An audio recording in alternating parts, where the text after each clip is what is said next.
Voici la correction de l'évaluation surprise 1 qui porte sur les fonctions sinusoïdales et la détermination à l'aide du graphique des valeurs particulières de l'amplitude A, la pulsation oméga et le déphasage phi. Ici, nous avons une fonction f de x qui est égale à sinus oméga x plus phi. Nous allons commencer par déterminer la valeur de l'amplitude. Pour déterminer la valeur de l'amplitude, il nous faut la valeur du maximum, la valeur du minimum, et on sait d'après le cours que l'amplitude est égale à la valeur max moins la valeur min que divise 2. Ce qui donne ici 2 moins 2 sur 2, ça fait 4 sur 2. Donc notre amplitude est égale à 2. Intéressons-nous maintenant à la pulsation. Pour déterminer la pulsation, il nous faut la valeur de la période. La période, il faut regarder le motif, sur quel intervalle il se répète. Le motif, ici, je suis en train de dessiner en rouge, et il s'arrête ici.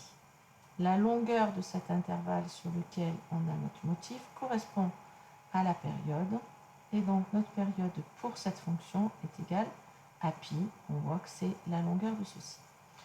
Ce qui veut dire que notre pulsation oméga, d'après le cours, on sait qu'elle vaut 2pi divisé par la période, ce qui donne ici 2pi sur pi, et donc notre pulsation, elle est égale à 2. Notre fonction f de x qui est représentée ici, même si on ne connaît pas le déphasage, peut s'écrire 2 sinus de 2x plus la valeur du déphasage qu'il va falloir trouver maintenant. Pour cela, on se sert d'une image que l'on peut lire graphiquement. f de 0, on constate qu'il vaut 2 par le graphique. Et si je le calcule, f de 0, c'est égal à 2 sinus de 2 fois 0 plus phi, ce qui fait 2 sinus de phi. Il faut donc que 2 sinus de phi soit égal à 2, puisqu'ils représentent tous les deux la même fonction. Donc sinus de phi est égal à 1. D'après les valeurs particulières que j'avais mis dans l'énoncé en indication, on sait que sinus de pi sur 2 est égal à 1, donc phi est égal à pi sur 2. C'est une des valeurs possibles.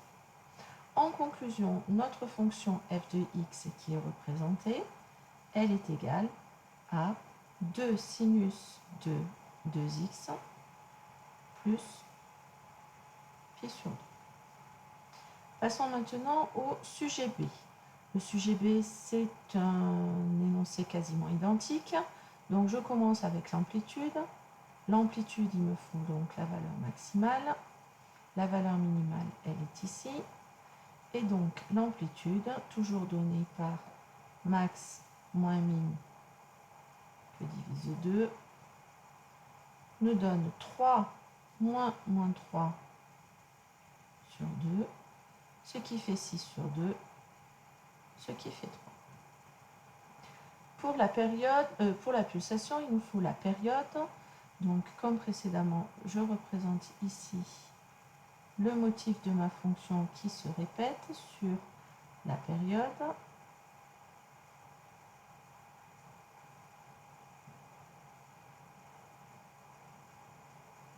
Voilà.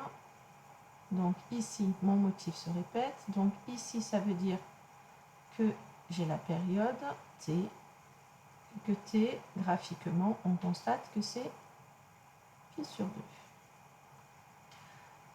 La pulsation étant égale à 2pi sur la période, ça nous donne 2pi divisé par pi sur 2, ce qui fait 4.